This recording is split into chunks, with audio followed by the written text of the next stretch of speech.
Muy buenas noches, les damos la bienvenida a una nueva edición de Voces en Relieve. En este caso vamos a estar debatiendo acerca de la seguridad vial. Un tema para nada menor, una de las grandes problemáticas que tenemos los mendocinos, los argentinos y el mundo entero. Y es que la Organización Mundial de la Salud allá en el 2004 ya lo declaraba una pandemia mundial. Pero nada más ni nada menos un día como hoy para discutir sobre esta problemática, a 2 días del accidente fatal allá en San Rafael que dejó el saldo de 15 personas fallecidas, niños entre 4 y 15 años. Bueno, seguramente mucho para hablar de este tema. Tendremos aquí en el piso, como siempre, invitados, expertos en esta temática para poder debatir al respecto, pero vamos a compartir a continuación un informe que hemos elaborado sobre esta temática.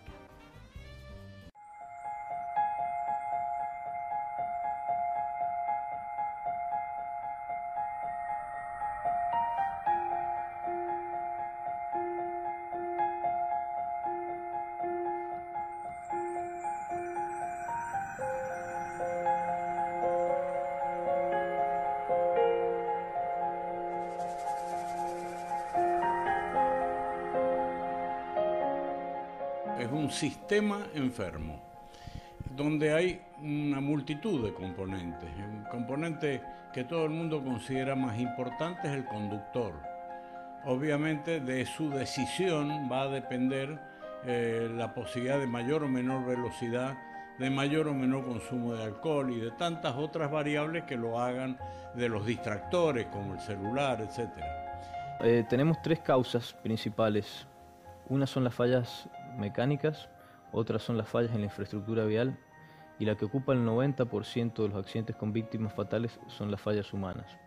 Entonces, eso nos quiere decir sencillamente que nosotros estamos fallando, que nosotros no estamos respetando la normativa, la cual es clara, y que no nos importa la vida propia y la vida de los demás.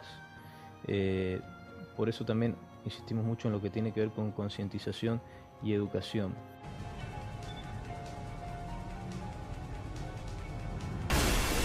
Está ya definido que no podemos hablar de accidente porque estos son todos hechos que se podrían haber evitado. Un accidente no se puede evitar. Estos son incidentes viales que podrían haber sido evitados. En el concierto nacional. El concierto nacional nos está mostrando que tenemos un muerto por hora, lo cual es intolerable.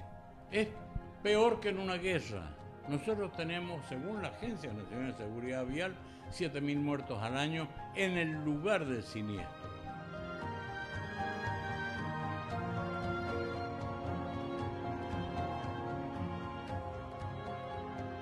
Este ejemplo se ve muy nítido en el corredor binacional entre Argentina y Chile.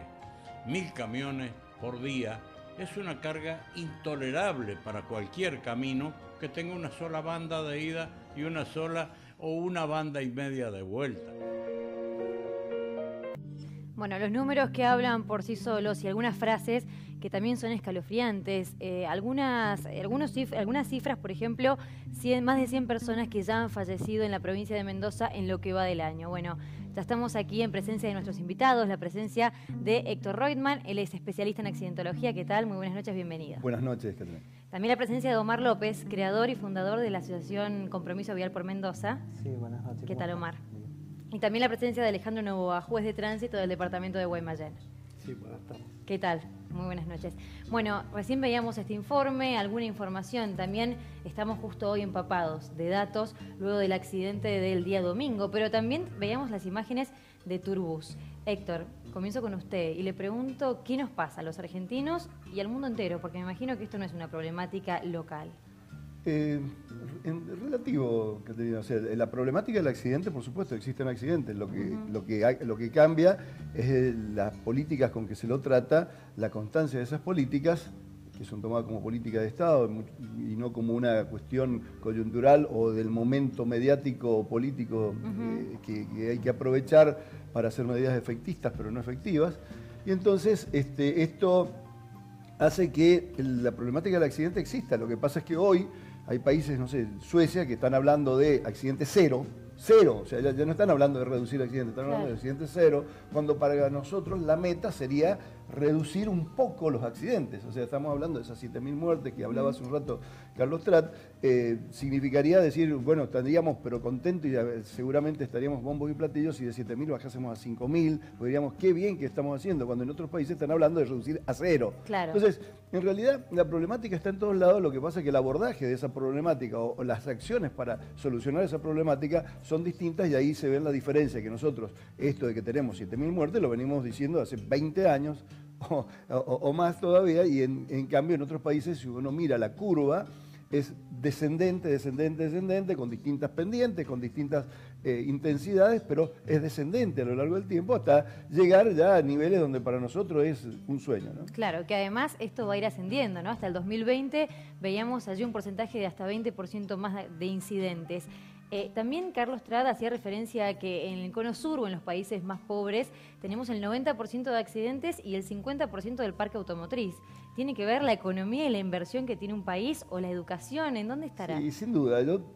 Cuando nosotros, es clásico, esto que siempre se habla de que bueno, los accidentes de tránsito, el tema del factor humano, ¿cierto? Los 3 factores, el vehículo, la ruta, el factor humano, por siempre decimos el factor humano es el más alto. Pero esta forma de analizar un accidente, atribuyéndolo al factor humano, un poco es decir, en muchas cosas me desentiendo del problema. Por supuesto. Un accidente es una cadena de acontecimientos que lleva a ese resultado. Un negligente puede ser negligente, pero si yo lo tengo contenido o tengo limitado su posibilidad de accionar, las posibilidades de que ese negligente cometa una acción o haga una acción que derive en un accidente son mucho menores. Para que se entienda, un símil que lo saco totalmente del tránsito para que se pueda ver, de una persona muy responsable que en su casa o en su trabajo, totalmente irresponsable, negligente con el tema eléctrico, si yo en esa instalación yo tengo los cables sueltos, no tengo disyuntor diferencial, el tablero no lo tengo señalizado, tengo los enchufes de cualquier manera, y bueno, las posibilidades de que ese negligente termine electrocutado son mucho mayores que si yo en esa misma instalación tengo todas las medidas de seguridad dispuestas y para prevenir que justamente esa persona cometa eso. Nos tenemos que cambiar un poco el paradigma de creer que solamente ocurren los problemas por aquellos inadaptados que van a ser el problema. El error humano existe. Por supuesto, le puede pasar a cualquiera. Chernobyl, una central nuclear con todas las prevenciones que uno se puede imaginar, una central nuclear, explotó por un problema de un error humano. Entonces, el error humano existe. La distracción, la negligencia, la impericia, el susto, hay un montón de efectos porque somos humanos justamente. Bueno, ahora cuando los vehículos terminen finalmente de manejarse por sí solos, seguramente vamos a decir, bueno, bajaron los accidentes. Claro. Pero mientras hayan seres humanos van a haber errores por parte de los humanos. Sumado al tema del celular, por ejemplo, las distracciones que tenemos en la calle. Totalmente. Ahora, ¿qué tenemos que hacer? Tenemos que decir, trabajar en esos errores, pero sin duda, para trabajar en esos errores, no se crea acá, es el que nos está escuchando, que Reutemann está diciendo que no, el problema no es la gente. No, por supuesto que tenemos que trabajar sobre el error de la gente, pero quedarnos con que, este accidente fue porque este señor venía muy rápido. Listo, es una mirada muy simplista que no nos va a dejar ver todo un contexto de cosas. Si miramos, vamos al caso concreto de esto de la ruta donde se produce la 144, donde se produce este accidente en San Rafael.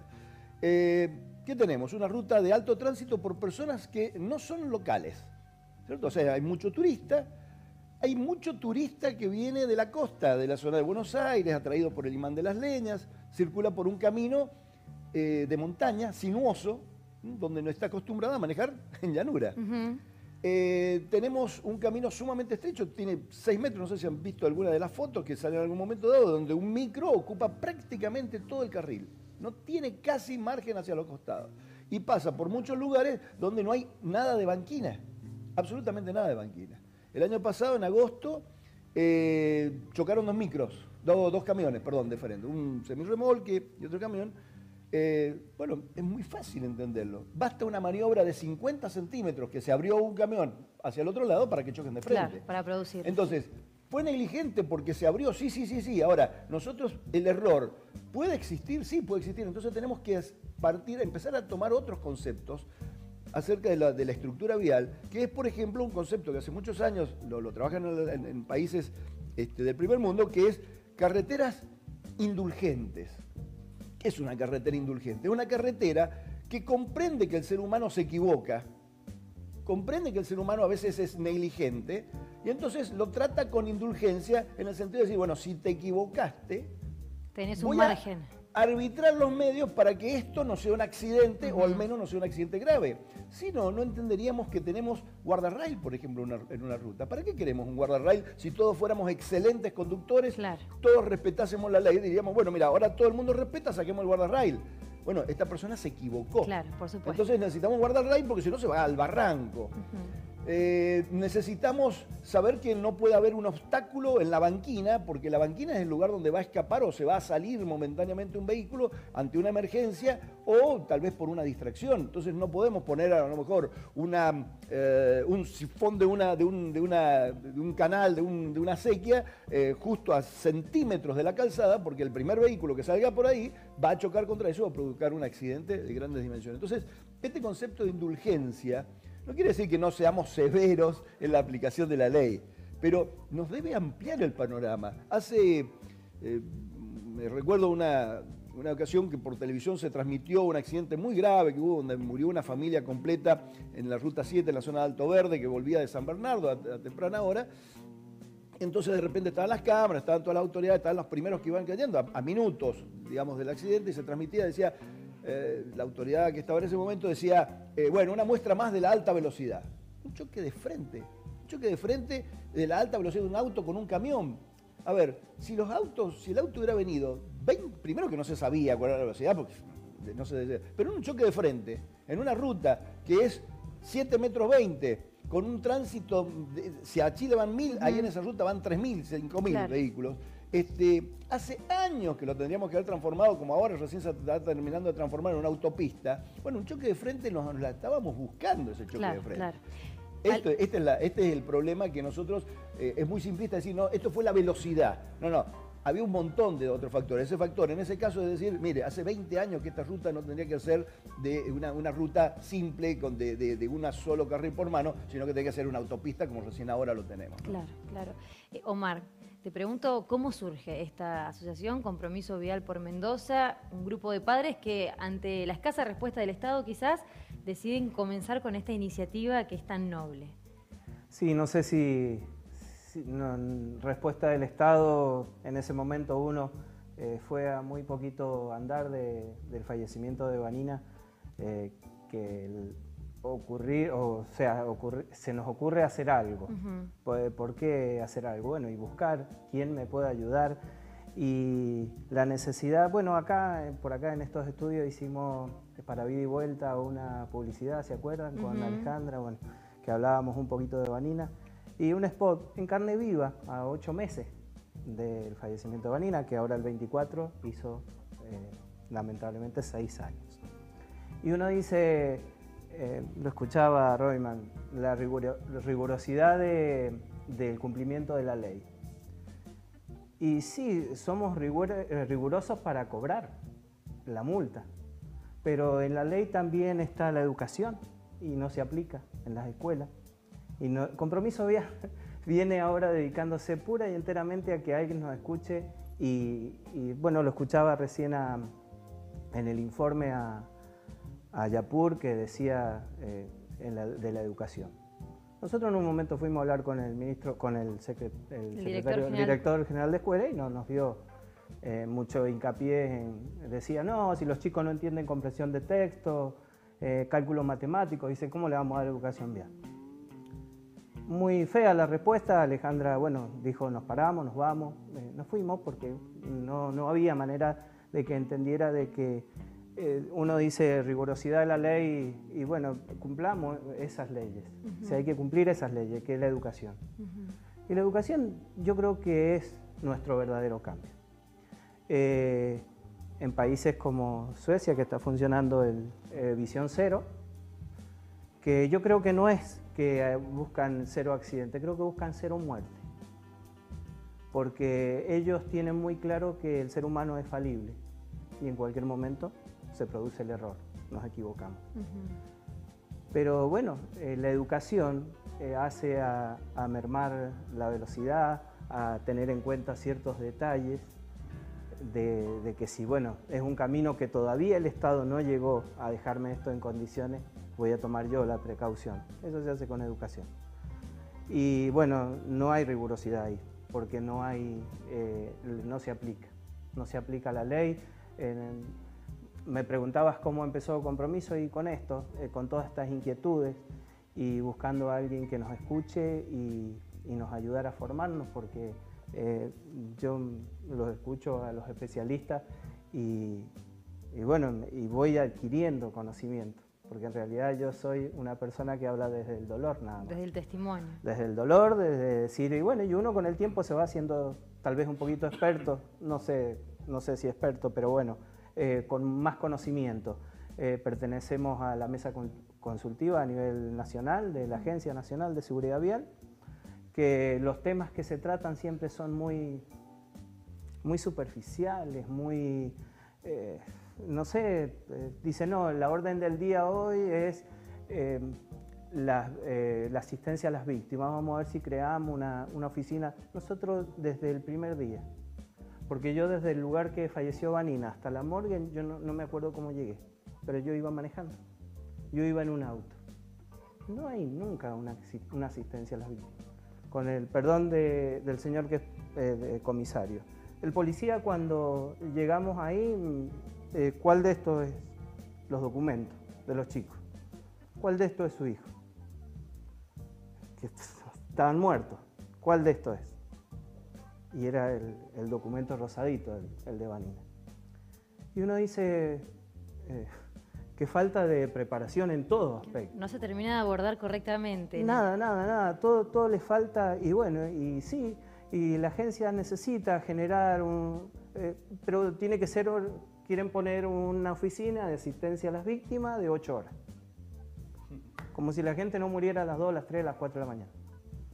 Entonces, todas esas cosas, o sea, todo muy superficial la solución.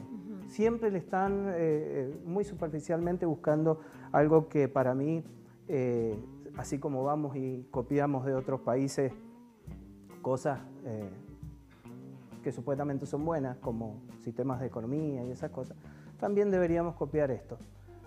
Creo que se está empezando a querer tratar un proyecto para el Visión Cero, que bueno, yo no sé por nuestra cultura y todo cuánto nos irá a costar, pero bueno, hay que empezar. Por supuesto. Hay que empezar. Bueno, Alejandro, me imagino que de eso un poco, la intención un poco del gobierno es eso, ¿no? Generar este proyecto que ya está presentado en la legislatura para que finalmente se apruebe y que exista al menos una intención de bajar los números, las cifras. No, sin duda. Yo creo que el problema principal, yo comparto en parte lo que han dicho, ¿no es cierto? Pero es cultural. Porque si bien ahí en Suecia, en Europa o en Estados Unidos las rutas son distintas, la gente se comporta distinta también. Acá si no tenemos un claro ejemplo, usted va a Chile y el chileno se porta muy bien manejando. Y viene a Mendoza y comete 50 infracciones el chileno. Porque yo lo veo a diario. Porque nosotros tenemos un formato, un sistema de sanciones o de leyes que es muy permisivo a la hora de que se tenga que sancionar o se tenga. Entonces, pasa por una cuestión cultural. Y nosotros, como nación, en nuestra cultura, en lo que es la educación vial, estamos muy por debajo de los niveles de todos los países que son superiores. Nosotros podemos ponerle una doble ruta a todo, y si yo vengo alcoholizado voy a chocar igual. Si la ruta tiene un solo carril o 6 carriles. Si yo voy atendiendo el teléfono voy a chocar igual si tenga 6 carriles. O si yo voy en exceso de velocidad voy a chocar igual si tenga los 6 carriles. O sea, yo comparto de que puede ser que seguro que la infraestructura es mala y habría que actualizarla.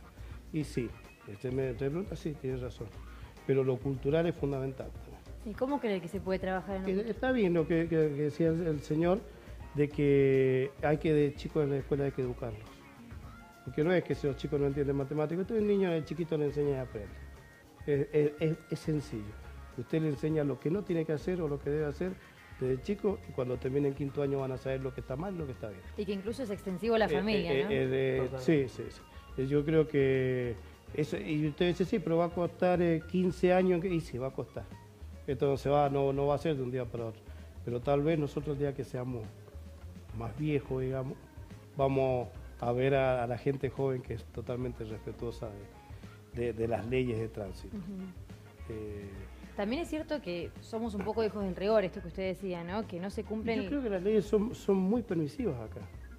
Acá, yo que trabajo en una unidad de resoluciones viales donde tengo una zona que es de alto tránsito, hay gente que todos los fines de semana termina alcoholizada, va a pagar la multa y retira su carnet otra vez. Sí, no tiene problema porque son económicamente muy...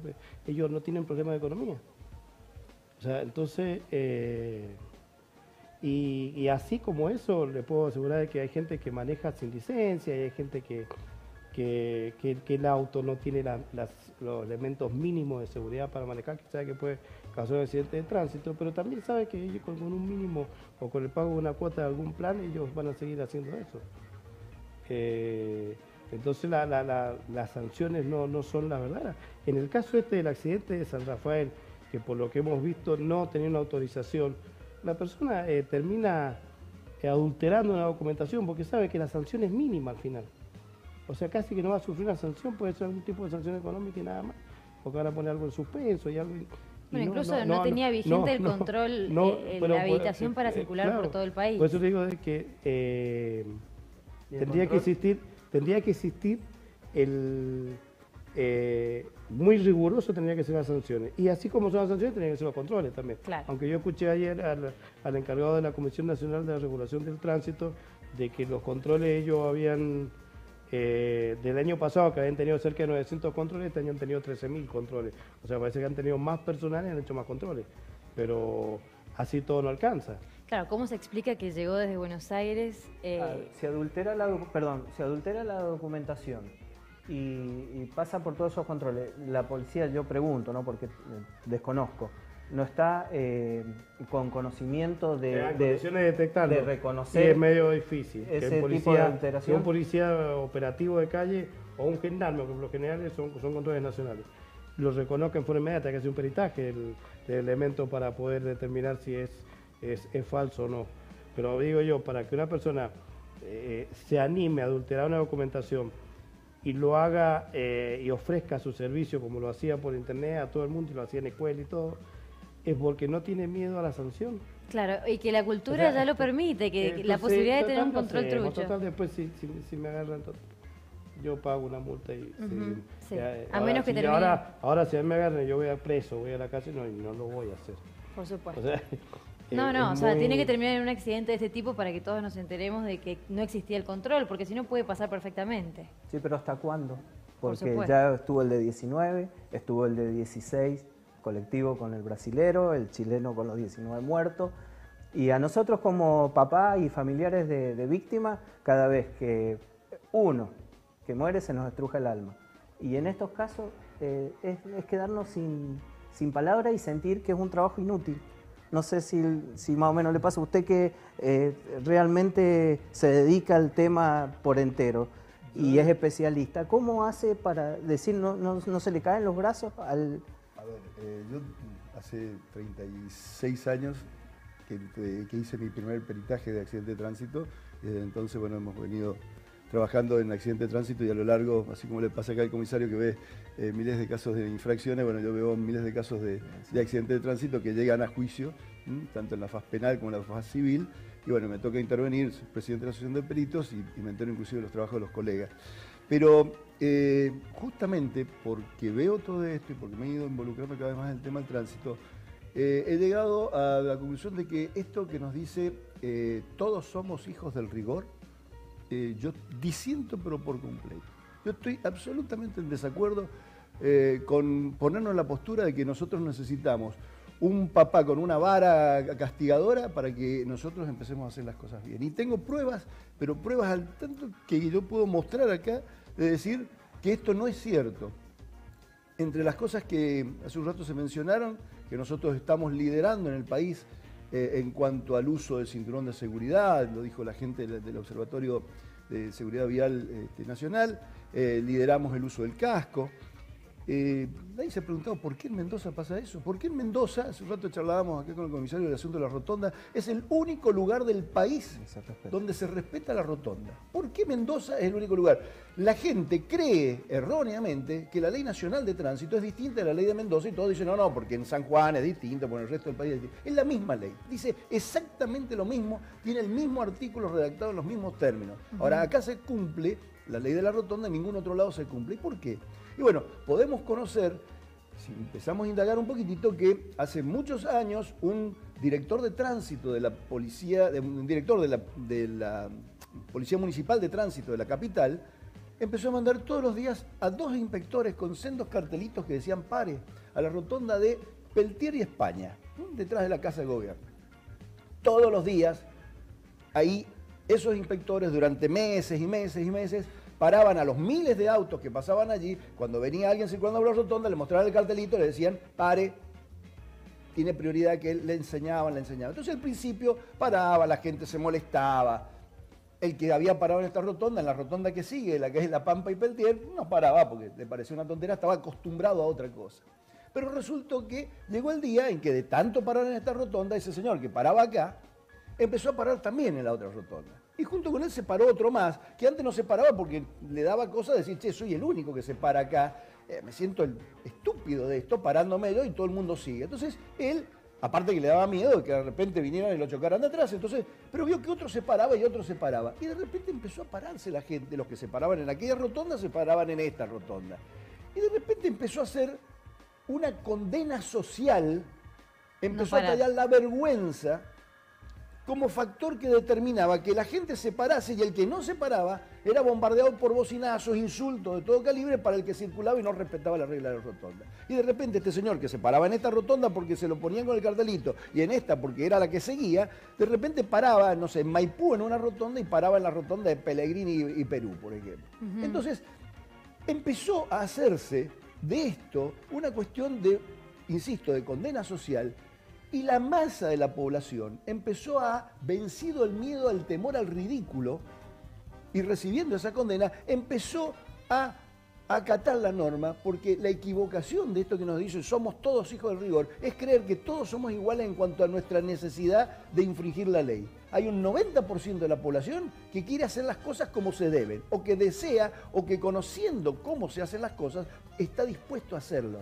Y hay un 10% que necesitamos para ese señor todo el rigor de la ley. Eso es cierto. Ese señor que dice, ¿qué me importa esto? Yo sé que la cosa es así, y lo hace de todas maneras, a ese señor apliquemos el rigor. Ahora, ¿por qué tengo yo que pagar la consecuencia de que hagan un badén mal construido, porque no respeta la ley, que no le ponen absolutamente ningún tipo de pintura, ningún tipo de señal? Entonces cuando yo voy pasando me rompe el auto, me rompe la amortiguación. ¿Por qué? Si a mí me pusieran, como dice el reglamento de la ley de tránsito, el reglamento del 867 que reglamenta la ley de tránsito, dice que debe estar pintado con rayas transversales, debe tener un caño alto y pintado en el eje de que me permite identificarlo, debe estar pintado los cordones, debe tener ese cartel. Entonces si a mí me dice, mira, allá 50 metros más adelante hay un badén, yo puedo con anticipación bajar mi velocidad y pasarlo a la velocidad que corresponde, y así lo hará, te puedo asegurar, el 90% de la gente. Y habrá un 10% de loquitos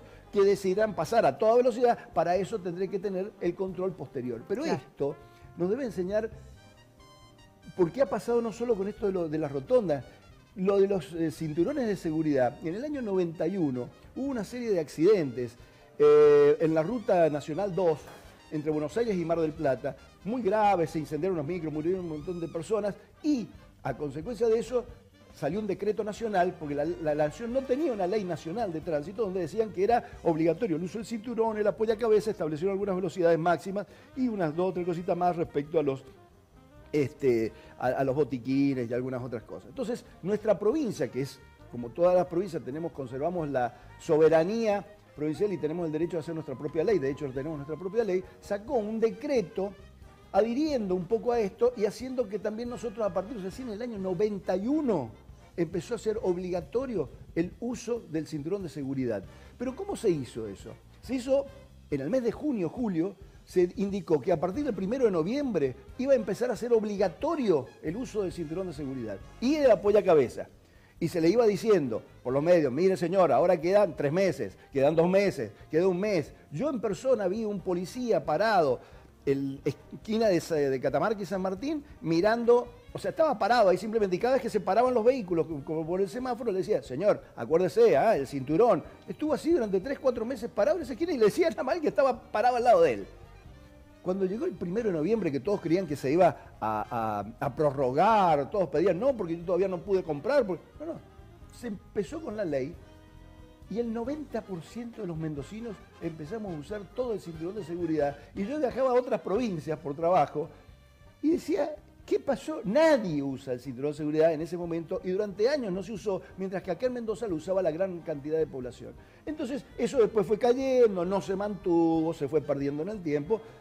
Pero aún así, hoy nos observan desde Buenos Aires, el Observatorio de Seguridad Vial, y ¿qué dicen? Mendoza rompe con todos los récords, es el récord en todo el país en el uso del cinturón de seguridad. Nos quedó algo que se hizo hace 26 años. Ahora, Ley 6082, que es la ley de tránsito nuestra, que ahora está modificándose y que entre los puntos incluye que se va a hacer seguridad vial, que se va a indicar seguridad vial en las escuelas, y acá nos está diciendo de una respuesta atroz, ¿cierto?, que se le dio cuando fueron a pedir seguridad vial en la escuela. ¿Sabes qué dice el artículo 17 de la ley de tránsito? Que a partir de los 9 meses de puesta en vigor esa ley, van a tener que darse en todos los niveles de educación de la provincia en forma obligatoria educación vial. Hace 25 años, 23 años, perdón, que es obligatorio en la provincia.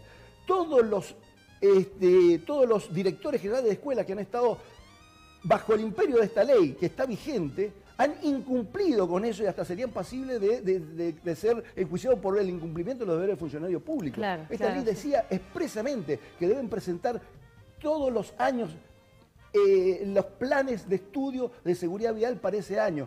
Y adhería, inclusive decía en la ley, dice que se le pedía a la Universidad Nacional de Cuyo que adhiriese en sus institutos secundarios a este plan de educación vial. ¿Qué se hizo en educación vial? Nada. Llevamos 23 años de vigencia de esta ley y no se hizo nada, y ahora resulta que vamos a llevar una ley. Está bien, llevémosla, no hay ningún problema, que dice que hay que hacer obligatoriamente seguridad en la escuela. Que se aplique. Pero hagámoslo, tenemos hace 23 años una ley que lo dice. No es nuevo, hace 23 años que lo dice. Claro. Entonces, tenemos, como decía el filósofo argentino, a las cosas, ¿cierto? Entonces tenemos que empezar a decir, con las herramientas que tenemos, con las leyes que tenemos, hagámoslas cumplir, porque tiene razón lo que dice el comisario en que a lo mejor tenemos leyes benignas en una serie de cosas, pero si esas leyes, aún benignas, ni siquiera las hacemos cumplir, entonces obviamente, señor, estamos fritos en esto. Por supuesto. Vamos a hacer una pequeña pausa. En minutos nada más regresamos con más debate sobre seguridad vial.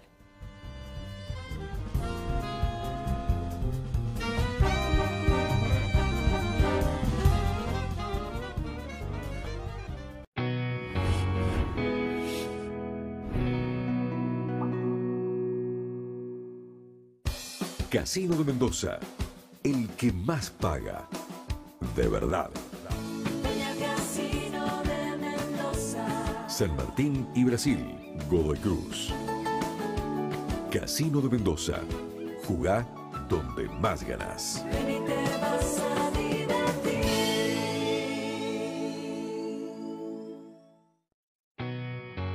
Estás viendo Voces en Relieve. Martes, Acequia.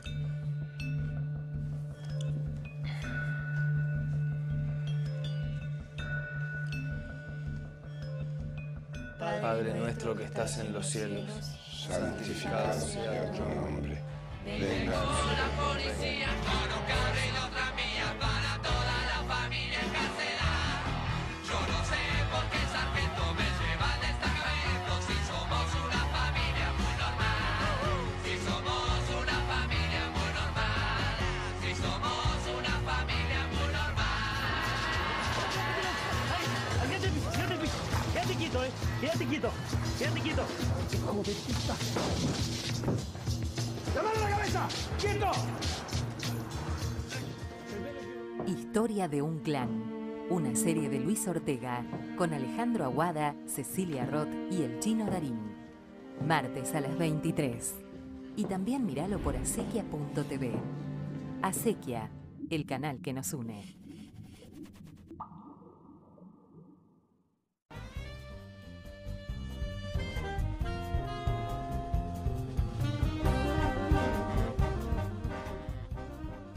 Segundo bloque de Voces en Relieve y seguimos en este debate, en este diálogo sobre seguridad vial. Compartimos a continuación la segunda entrega del informe con respecto a este tema.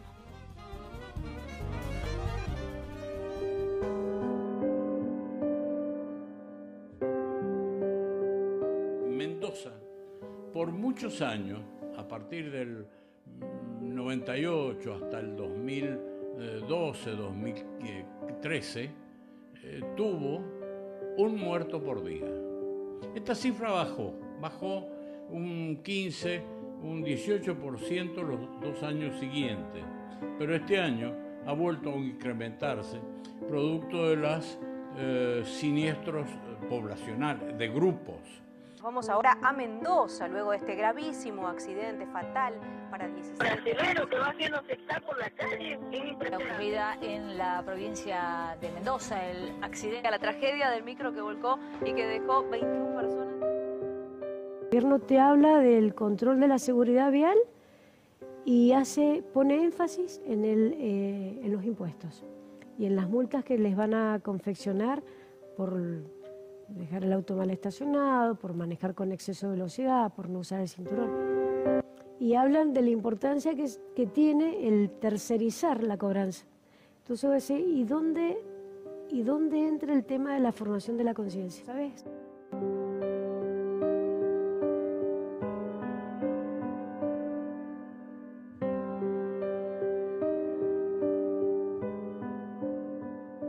La ley ya tenía la educación vial, ya la contemplaba, pero la contemplaba como un tema a tratar en las escuelas. Ahora aparece como una asignatura. ¿Esto qué quiere decir? Que los chicos la van a tener que estudiar como una materia más y la van a tener que rendir como si fuera lengua y fuera matemática. Creo que ahí está la clave de la concientización y la educación para poder producir buenos resultados en el mediano y en el corto plazo. Esta ley, te doy el ejemplo de ese caso concreto, apunta a ir mejorando ese tipo de cosas, a promover otros medios de movilidad para que, alternativos al transporte automotor, a dotar al usuario, o sea, al contacto que el usuario tiene con la policía y con los juzgados de tránsito sea más fluido, los tiempos sean más cortos, o sea, poder brindar un mejor servicio y a sumar también mayores controles. Por eso se incluye a los municipios. Nosotros como asociación no queremos que haya más muertes y sobre todo de jóvenes. Por eso es que desde Compromiso Vial por Mendoza golpeamos muchas puertas. Y yo como docente también insisto mucho en que este tema pasa por la educación, porque hay que realmente cambiar de cultura, hay que formar la cultura vial.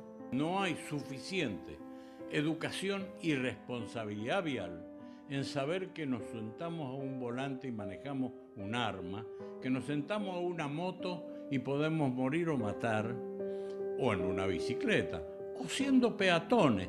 Todas estas maneras de estar en la vía pública se han transformado en riesgosas.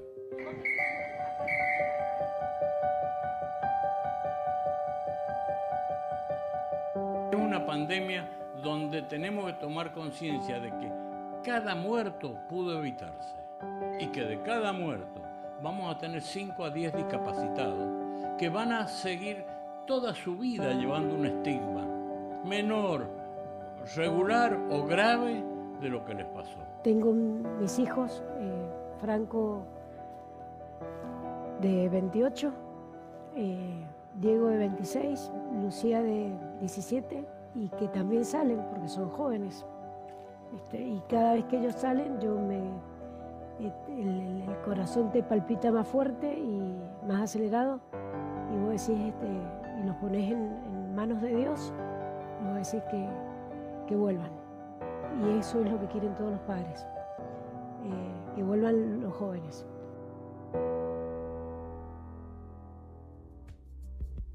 Varios conceptos que se suman a este diálogo, muchos de los que ya habíamos mencionado, incluso allí se hablaba de que la ley ya contemplaba esto de la educación. Y escuchábamos a Nidia, que también es parte de Compromiso Vial, que decía, yo nada más quiero que mis chicos vuelvan a mi casa. Y Omar, recién me mencionabas eso también, ¿no? La intención de que todas esas vidas que se van sirvan para algo, que se pueda quedar algo aquí en la provincia y en el país.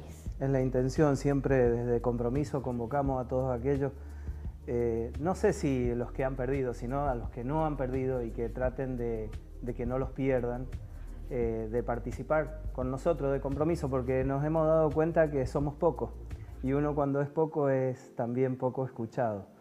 Y muchas veces, como todo lo cambian por voto, lamentablemente, hasta parece que las vidas se cambian por voto, es muy triste y bueno, queremos ser muchos. Entonces le pedimos a todos aquellos papás que quieran participar y bueno, y vamos a dar charlas a escuela, porque nosotros, nadie nos da un peso, pero de nuestro sacrificio, de nuestro trabajito, cuando nos queda un tiempo, vamos a licencia de conducir, damos charlas en Guaymallén, que es la que nos queda más cerquita. Quisiéramos tener gente para ir a dar charlas a La Cera, a Tupungato, porque en realidad nosotros salimos desde Guaymallén y nos encontramos con el que viene de Tupungato, de otro departamento, y quisiéramos que todos tuviesen esas charlas que son paliativos, yo sé, que la verdadera solución está en la escuela y que los chicos lleguen a los 18 años con una conciencia clara en lo que es el tránsito y con un cambio cultural. Se puede lograr en los países que han bajado el número de gran importancia, lo han hecho así. Lo han hecho haciendo un conjunto, como decía Royman recién, de un conjunto de cosas, el mejoramiento de la ruta, la fabricación vehicular, porque eso, el mismo vehículo que nosotros pagamos, no sé, $20.000, en otro país también se paga $20.000, pero el de nosotros es latitas y seguridad la mínima, y en otros países que he estado, en otro país, y veía que ese auto que vale esa misma plata que en mi país, cierra distinto la puerta, y tiene airbag, y tiene otra seguridad, y está bien, no son para chocar los autos, pero si ocurre el error, nos podemos salvar. O la verificación técnica, al menos. Y bueno, la verificación técnica en los transportes de pasajero público está, cada 3 meses se hace, es obligatorio, pero bueno, en los autos particulares también debería existir. Yo la hice hace muy poquito para ir a la costa, hace un año, y no me la pidió nunca nadie. Dije, ay, ¿para qué gasté los 500 pesos? Porque veía que nadie la tenía, iban cruzando conmigo los controles de otro auto y digo, ay, mira, nadie hizo la, ¿cómo se llama? La BTV. Y yo la hice y nadie la hace, entonces, bueno, pero de todos modos, eso es lo que hacemos, ¿no? Como sociedad. Ah, no, este pasó, este hizo el giro nu, entonces yo, bueno, lamentablemente es así. Me considero parte de esta sociedad sin educación vial. Soy una persona que no tiene educación vial, como creo que la gran mayoría, exceptuando la gente acá que trabaja en el tema y se especializa, pero los demás no tenemos educación vial. El común, la gente del común, que la mayoría tiene auto, es más, creo que hay más autos que gente en una casa, no tienen educación vial y salen a manejar. Y una vez se me ofendieron en Renacer unas personas, nosotros participamos de otro grupo, papás que han perdido chicos de cualquier motivo, y dice uno, yo me compré un auto ahora. Hubo una época que todo el mundo se pudo comprar autos, gracias a Dios, bueno, está bueno, pero no sabían manejar. Y le digo, y se ofendió un poquito porque yo le dije, qué pena que no aprendiste de joven, porque se aprende distinto de joven. Es cierto eso, ¿no? Se aprende distinto, es como los idiomas, ¿no? Claro, de joven se aprende mejor de joven. Y bueno, y medio se ofendió un poquito porque era una persona grande, porque cuando uno aprende con los miedos, es difícil que aprenda bien. Claro. Entonces, bueno, son todos puntos que sirven, y arrancando en el jardín de infante, el chiquito va a la escuela y le dice la señora, ¿qué lleva ahí el que maneja? El cinturón, señor, y le pone con la plastilina el cinturón. Desde ahí, te aseguro que es distinto. Que llegamos a los 18, que cuando vamos a sacar el carnet, con un orgullo tremendo, con otro tipo. Conceptos incorporados. Exacto, y vamos a demorar 2 días o 3 en hacer la licencia. Dios quiera que se demoraran un mes, pero bueno, acá se hace en un día. Siempre se dice país generoso. Sí, lamentablemente. Me gustaría que se demoraran más. Y la gente considera que pierde tiempo. Y yo cuando voy a las charlas y están ahí, porque está el que ya tiene carnet profesional, porque yo pedí que los individualizaran a los licencias por primera vez, que me interesaba más darle charla a los que sacaban por primera vez. Y porque hay un taxista ahí, yo fui taxista mucho tiempo, y en la charla, y empieza como, ¿qué le tengo que estar escuchando a este? ¿Me entendés? O sea, no tiene para él, ¿qué le voy a enseñar yo? Y yo lo único que voy a decirle, lo importante que es la vida, nada más. Claro. Porque yo no le voy a ir a enseñar, está la parte que le da el curso técnico, yo le doy la charla del corazón y el desastre que queda después de semejante tragedia. Dice la gente como que pierde tiempo, expresa que pierde tiempo, y no, gana, pero lo puedo asegurar y yo creo que cuando tengamos educación y nos cambie lo cultural, vamos a llegar a los 18 años y vamos a hacer la licencia y nos van a demorar 2 meses y no nos va a interesar. Es parte del proceso para obtener un arma. Y todo eso tiene que entrar y está bueno que se empiece a tratar. Caterina, respecto a lo que está diciendo aquel amigo que de esa charla del corazón, como muy bien definió, creo que esa charla del corazón, sí, valiosísimo que lo hayas mencionado, porque es tanto o más importante que la charla técnica. La charla técnica, en el manual de cualquier auto, uno va, lee y te dicen cuáles son las prevenciones que tenés que tomar. Te dice hasta un curso de manejo defensivo, te dice. Ahora, la charla del corazón nos hace reflexionar sobre nuestras conductas, nos hace repensar lo que estamos haciendo. Entonces, esta charla del corazón debería ser, pero el puntal para empezar la capacitación de cualquiera, porque ese señor taxista probablemente que va a renovar o que va a sacar y dice, a mí me van a venir a explicar, yo esto me lo sé, pero de rato. Pero cuando uno le tocan la fibra íntima y le empiezan a decir, mira, esto que me ha pasado a mí te puede pasar a vos, y esto a mí me pasó, y este es mi dolor, y lo comparto con vos para que vos te prevengas, eso no tiene precio. Eso no te lo puede dar cualquiera, eso lo tiene que ser alguien que verdaderamente esté hablándonos con el corazón, y no siempre encontramos con eso. Y hago la referencia también en la otra punta de la educación, estos niñitos que estamos apelando, que es que, por favor, a quienes se vayan a encargar de esto, no le den cualquier cosa. Vi en el video que estaba preparado recién Catarina, que se mostraba una pistita donde habían unos chicos, calculo 4 años, una cosa por el estilo, andando en triciclos, en autitos, a pedales, y como si fueran autos, en una pista donde tenían discos pares, etc. Ese chico no necesita que yo le enseñe cómo se tiene que parar en un disco pare, porque ese chico no está manejando un vehículo que necesite parar en un disco pare. Ese chico lo que necesita es saber cómo protegerse y evitar él sufrir un accidente cuando sale a la calle.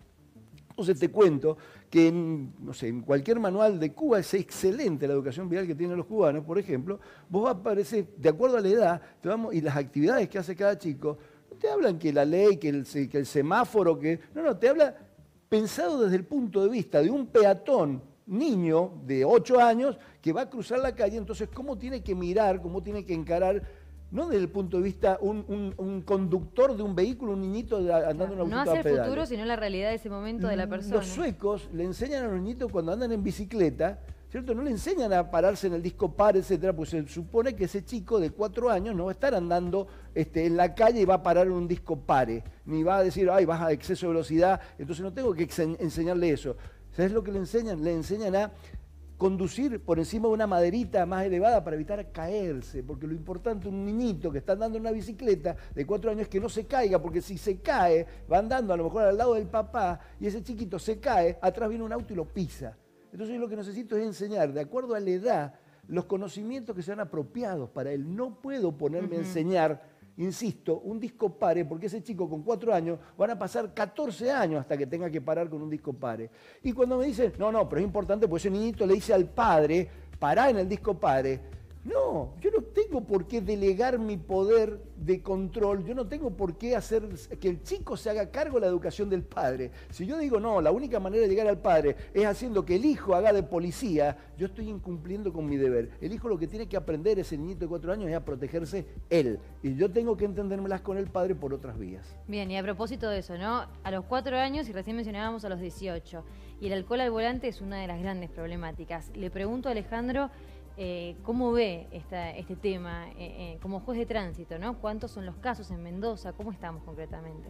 Y en realidad desde que se comenzaron los controles no aumentaron las sanciones, sino disminuyeron las sanciones.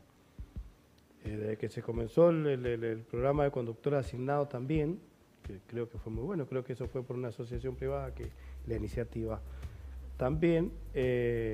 No obstante, hoy en los jóvenes el consumo de alcohol para ellos es normal, ¿no es cierto? Que para nosotros a lo mejor los más grandes... Consumir y manejar, usted dice. Claro, consumir y manejar es normal, y nosotros es tan aterrador para un grande que tiene que manejar después que consumió alcohol. Porque las campañas también apelan, ¿no? Quizás a las charlas de corazón, pero así a las imágenes fuertes que a uno le pueden llamar la atención.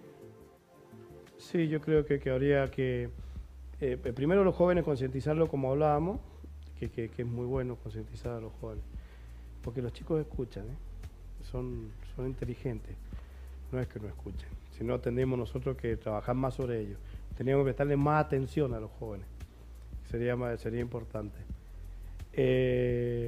Y los controles no son malos, porque acá en el Mendoza, en líneas generales, en todas las salidas de donde hay locales nocturnos, que hay una actividad importante de vehículos de salida y de entrada, están los controles de alcoholemia, ya sean municipales o policiales, ¿no es cierto?, provinciales, que se están realizando o se realizan en líneas generales.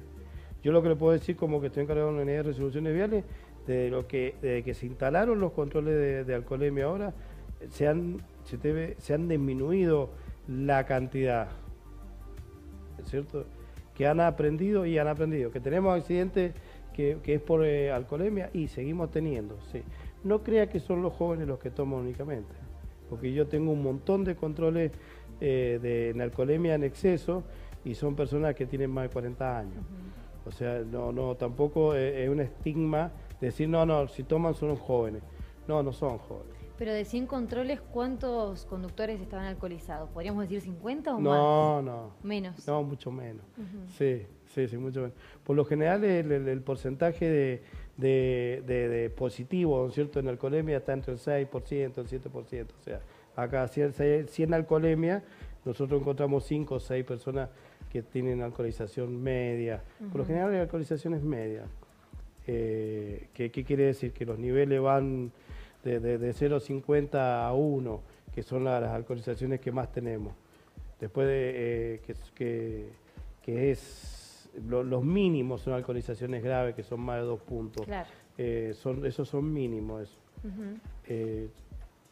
Y vuelvo a insistir, si nosotros es una estima creer que únicamente los jóvenes, yo tengo muchísimos controles que son todas personas mayores de 40 años y que tienen niveles altísimos, pasan los 2 puntos, y que son mucho más peligrosos que una persona que tiene 0,80, 0,90 en lo que es, pero no es tan alto el porcentaje positivo en las alcoholemias. O sea, tampoco, menos mal que no es tan alto. Por supuesto, sí. Lo que pasa es que nosotros tenemos muchos jóvenes circulando en la noche mendocina, en la noche nuestra, que hablamos del viernes, sábado o una víspera de feriado. Es tal la cantidad que a veces parece que todos consumieran, pero el movimiento es muy importante. Usted va a la zona de Chacra de Coria y andan cerca de los 40.000, 38.000 vehículos, o sea, y si nosotros encontramos 100 vehículos de alcoholemia, qué cantidad, sí, pero no olvidamos la cantidad que anduvieron, o sea, al porcentaje que se encuentra. Pero yo creo que bueno, insistir, las sanciones tienen que ser totalmente severas. Con la nueva ley, yo creo que, o el proyecto de ley que está en legislatura, es muy bueno, va a ser importante. Y también va a ser importante el nuevo proyecto de ley, ¿sabe qué? Que las municipalidades están obligadas a participar en los controles. O sea, todas van a tener preventores viales. Tienen que tener preventores viales. Llega un momento de que todos tenemos que involucrarnos en la seguridad. Esta parte en la seguridad vial estamos hablando hoy, pero todos tenemos que involucrarnos. Y hoy es necesario que inclusive los departamentos que tienen preventores han disminuido los niveles de accidentes y es importante, que ahora es una necesidad que se involucren. Hoy en día la policía es difícil destinar tanto personal policial para los controles viales. ¿Sabe qué? Porque la sociedad exige que se destine más policía para la prevención del delito. Entonces hoy surge la necesidad de que quienes tienen que controlar la parte vial sean los municipios y que la policía se dedique a lo que tiene que hacer, que es controlar la seguridad en delitos. Por eso yo veo muy buena esta parte de la ley donde le exige a las municipalidades que se involucren. No las invita como antes a involucrarse, sino les exige. Y descentraliza un poco la gestión de descentralizar la gestión, ¿no es cierto?, los obliga a participar y a introducirse en el problema. Claro. Que hay que participar del problema, que uno tiene que tener preocupación como autoridad municipal y vamos a ver, vamos a ir a salir a la calle a controlar, a educar, a prevenir, y también tienen su, aparte no es que solamente se les exige, sino ya dándole el juzgamiento, ¿no es cierto?, de lo que es la falta o los accidentes, sus ingresos económicos para que ellos puedan involucrarse cada vez más o ser mejor. Yo veo muy bien la parte esa de la ley, porque hace muchos años que se lo está invitando a participar y algunos departamentos únicamente lo han hecho. Y ahora que se le van a dar 9 meses, 6 meses, depende, 6 meses y 9 meses a los más chicos, los departamentos más chicos, creo que va a ayudar a mejorar lo que son los controles y la misma capacitación en lo que es prevención vial. Salimos a la calle y le preguntamos a la gente su opinión sobre el tema y esto nos dice.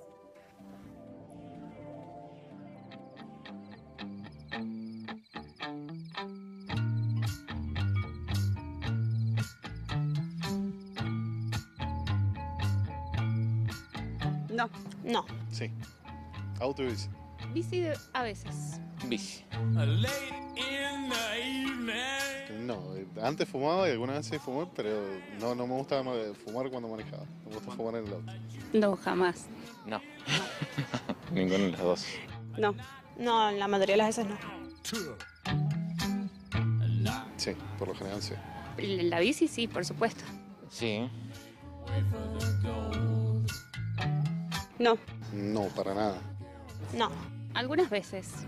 Y cuando tienen la obligación de hacerlo. Pero si están apurados, evidentemente no. No. Bici sí, autos no. No. ¿Invadir la senda peatonal o alguna vez cruzar ese amarillo rojo típico? Cruzar en rojo.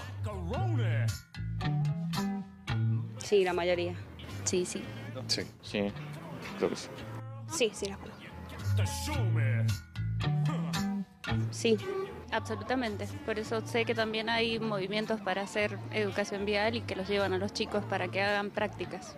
Y sí, es muy importante ir cultivándole de chico el respeto hacia el peatón y hacia el otro conductor. Sí, es necesario, ya que empiezan a manejar desde muy jóvenes y de esta manera es una mejor protección en la ciudad.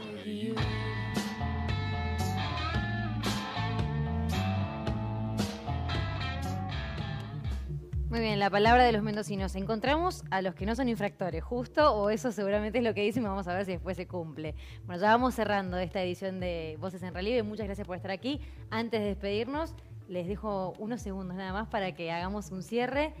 Reutemann, le pregunto a usted. Gracias, Catalina. Somos una sociedad anómica. Quiere decir que el valor absoluto para nosotros, las normas, no es tan absoluto, lo relativizamos todo y lo acabamos de ver en este video.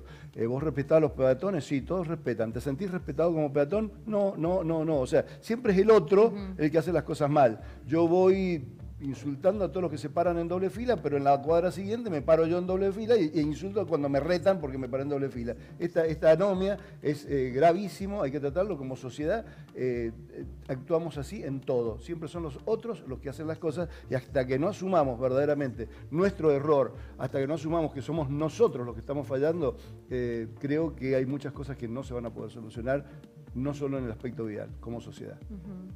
Omar. Había un médico que decía la anomia boba, porque claro, la anomia es tratar de evitar digamos, de hacerse cargo de algo. Culpar al otro. Claro. Y bueno, y cuando lo hacemos por nada, es como que es bobo, ¿no? Bueno, yo digo y convoco a los mendocinos a que, como decía el comisario recién, a participar de cualquier forma, y eso va a hacer que cada uno sume un granito y vamos a hacer un paliativo importante. Y convocar desde el gobierno a toda la gente especialista, a los que saben, ahí Carlos Tra, Roberto Tomasielo. Mi señora Alejandra hizo una diplomatura con ellos y así un montón de gente que se ha especializado. Y hay mucha gente que se aboca al tema y tiene muchas buenas ideas para trabajar, y eso hay que aprovecharlo. Yo creo que estamos muy necesitados de esta gente que sabe y que realmente tenemos que empezar a escuchar. Alejandro. Bueno, yo puro consejo.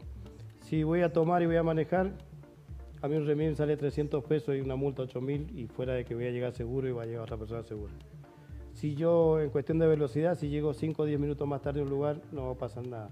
Pero sí, si no llego, seguro que va a pasar algo grave.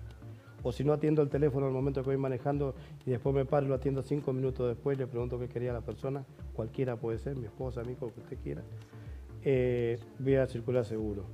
El respetar las normas de tránsito no es que respetamos a la autoridad, entonces porque a veces somos medio rebeldes de la autoridad. El respetar las normas de tránsito es respetar al otro que va manejando en la calle junto a nosotros, es respetarnos entre nosotros.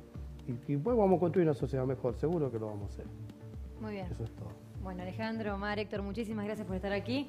Les agradecemos a ustedes por la presencia, como siempre, como todos los martes. Nos reencontramos el martes que viene con más Voces en Relieve. Hasta luego.